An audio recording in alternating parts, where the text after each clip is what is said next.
فستذكرون ما أقول لكم وأفوض أمري إلى الله إن الله بصير بالعباد. فيا أيها الإخوة الكرام، الإنسان العاقل هو الذي يعتبر من أحداث هذا الوجود. على سبيل المثال حدث الزلزال، ينبغي علينا أن نعتبر وأن نخرج منه بفائدة نصحح فيها سيرنا إلى الله عز وجل. هذا الزلزال ما عرف كبيرا ولا عرف صغيرا، ولا عرف رجلا ولا عرف امرأة، ولا عرف طائعا ولا عرف عاصيا، ولا عرف غنيا ولا عرف فقيرا. بأمر من الله عز وجل قبضت أرواح الذين انتهت آجالهم. هنا ينبغي علينا نحن الذين أبقانا الله عز وجل من بعدهم، مرت علينا الحرب ونجونا، ومر علينا المرض والداء ونجونا، ومر علينا الغلاء وأطعمنا ربنا وسقانا، ولكن لا بد من النهاية. عش ما شئت فإنك ميت. من هذا المنطلق يجب علينا أن نكون من العقلاء الذين يسمعون هدي سيدنا محمد صلى الله عليه وسلم القائل: اغتنم 5 قبل 5. وعد منها النبي الأعظم صلى الله عليه وعلى آله وصحبه وسلم: وغناك قبل فقرك. اغتنم فترة الغنى وتقرب إلى الله عز وجل، وخاصة بعد الزلزال. العجيب أن الأمة بدأت تتساءل، وخاصة الأغنياء: هل يجوز أن نعجل الزكاة 1 2 3؟ نعم، هناك صدرت فتاوى حول هذا الموضوع. والبعض يتساءل ويقول: هل يجوز تعجيل صدقة الفطر قبل دخول شهر رمضان؟ لماذا تتساءل وأنت الغني وأنت الميسور وأنت لا تدري متى ينتهي أجلك؟ ربما أن ينتهي أجلك اليوم. تسأل عن الزكاة في العام 2 والثالث والرابع وتتعجل. سامحوني أن أقول أيها الإخوة الكرام: أين نحن من قول سيدنا محمد عليه الصلاة والسلام: إن في المال حقا سوى الزكاة؟ في حق عليك يا أخي سوى الزكاة.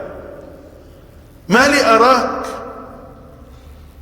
في أي ميدان من ميادين العطاء تجوز من الزكاة، تجوز من الزكاة، تجوز من الزكاة. في 2.5 مليون 25,000 ليرة سورية. بالله عليك، الذي نجاك ربنا من الحروب ونجاك من الزلازل، أتأتي لتدفع زكاة العام 2 والثالث من أجل أي شيء؟ لماذا يبخل الإنسان على نفسه؟ أين الذي يعمل للآخرة؟ أما قرأت قول الله عز وجل في حق عبد حضرته الوفاة فقال رب لولا أخرتني إلى أجل قريب فأصدق. لماذا؟ وقع في سياق الموت. فكشفنا عنك غطاءك فبصرك اليوم حديد. وتذكرت قول النبي عليه الصلاة والسلام اتقوا النار ولو بشق تمرة.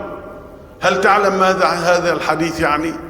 اتق النار ولو بشق تمرة، يعني ما عندك إلا تمرة واحدة وأنت بحاجة إليها، ما قال لك كلها أنت لأنك بحاجة إليها، تصدق بنصفها. أين نحن أيها الإخوة الكرام في هذه الآونة؟ أين نحن من التآلف والتكاتف؟ أموال المسلمين لا يؤدى منها إلا الزكاة، لا حرج في ذلك، ولكن لا تنس يا عبد الله إن في المال حقا سوى الزكاة.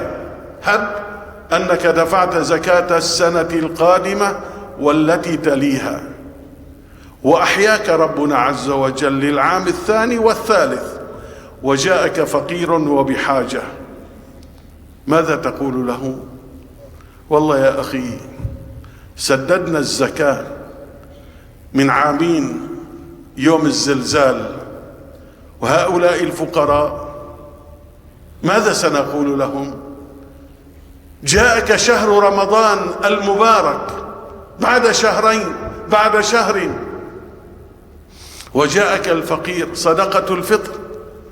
والله يا أخي معذرة، صدقة الفطر يعني قيمة 2 كيلو حنطة أو طحين، شو بتساوي؟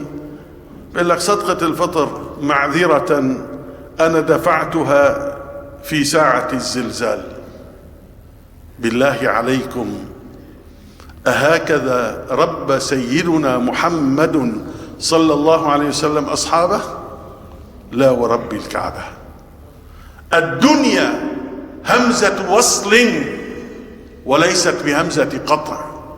الدنيا والمال وسيلة وليس بغاية، وسيلة تتقرب بها إلى الله عز وجل. اقرأ قول الله عز وجل عندما يتحدث عن أهل الإحسان: إنهم في جنات وعيون آخذين ما آتاهم ربهم إنهم كانوا قبل ذلك، يعني في الدنيا، محسنين، كانوا قليلا من الليل ما يهجعون وبالأسحار هم يستغفرون وفي أموالهم حق. في معلوم هون؟ ما في معلوم. وفي أموالهم حق وفي أموالهم حق للسائل والمحروم، ما قال حق معلوم أي الزكاة. إن في المال حقا سوى الزكاة. يا أمة سيدنا محمد صلى الله عليه وسلم، أناشدكم الله كل واحد منا ليتفقد الأسر المتضررة من عائلته، من جيرانه، من أهل حيه، يتقرب إلى الله عز وجل في خدمتهم. من فرج عن مؤمن كربة فرج الله عنه كربة من كربات يوم القيامة. اللهم أخرج من قلوبنا حب الدنيا. والسلام عليكم ورحمة الله وبركاته.